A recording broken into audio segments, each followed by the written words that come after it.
You are not ready for marriage if you are only moved by physical features, or you are only moved by the things that the person can provide for you. You must love a person beyond their body. Love a person beyond the frivolities, the things that they can give you. I mean, material things. The soul is more important than the body when it has to do with marriage, because you must settle in your heart to love the changes you will find in the body of your partner, right? If, for instance, you like someone that is very chubby or so, something can happen in the future and the person will get lean, right? Maybe you love someone that is lean. Something can happen, maybe due to pregnancy, childbirth, the person can increase or add up, right? It doesn't mean that you will not love the person for who the person is. Are you following what I'm saying? So you are not ready for marriage if you are only moved by physical features, by the things that you can see, right? Love is not something that you will need to attach a thing to it for you to prove that you actually love the person, right? Love is supposed to be genuine. So it is not about the person, how the person is appearing. I'm not saying that appearance is not good. Appearance is very important, right? You need to look good for your partner. But if all you love about your partner is that this person looks good, this person is beautiful, this person is tall, this person is handsome, then you are not ready for marriage, because this is someone that you are going to be living with for the rest of your life, right? So you should settle in your heart to love the features you will find, right? There are things that a partner can change with time. If you are always looking for someone that is perfect, then you will not find the person, right?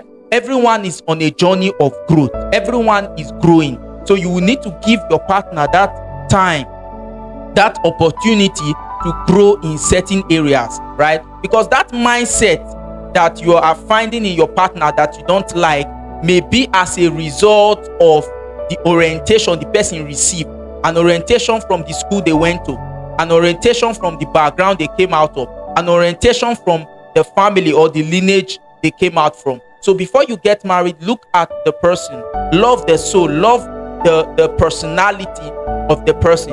You see, one of the things that you will need to thrive in a home is understanding. And this understanding is what will bring peace in a home. You see, sometimes the calling of both parties may not be in synchrony. It doesn't mean that either of them has failed. You know, people think that if a man of God does not marry a woman of God, then either of them has failed, right? God can give you a partner that is in a different mountain or a different sphere of influence. It doesn't mean that either of you has failed. What is important for the union is an understanding. So when there is an understanding, there will be complement. When there is an understanding, there will be peace in the home. Are you following what I'm saying? So the first thing you must understand about getting married is that physical features can change over time. You need to love the person, not just the body. Love the soul, not just the body. Then secondly, it is spiritual alignment, right? You are not ready for marriage if you cannot pray, if you cannot fast, if they are still forcing you to fast, forcing you to pray. See, the devil can do anything to destroy a home. The devil does not like a union that is given to God, right? So you must develop an altar that is on fire now that you are single, such that when you get married, you can easily check the devil out. When you get married, the presence of God will begin to dwell in your home, because iron sharpens iron. Are you following what I'm saying? The third thing is purpose. Purpose is very important. If you, especially as a man, if you have not discovered the reason you are on earth, you have not discovered your assignment, then you are not ready for marriage. At least I know that people may not necessarily know where they are going in the future, right? But it is important as a believer, especially as a man, to be able to know what God is saying about your life now, not just where He's taking you to. So what He's saying about your life now is very important. What is God saying now?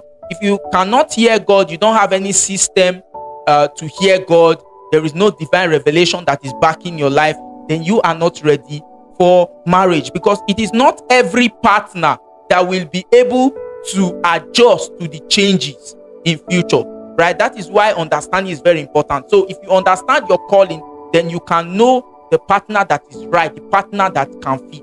Remember, I always say that you may not necessarily get married to someone just because you heard a voice, marry this person, right? The will of God is not a particular person. That's why you can be seeing someone in your dream, yet that person is not even interested. It doesn't mean that you are wrong, right?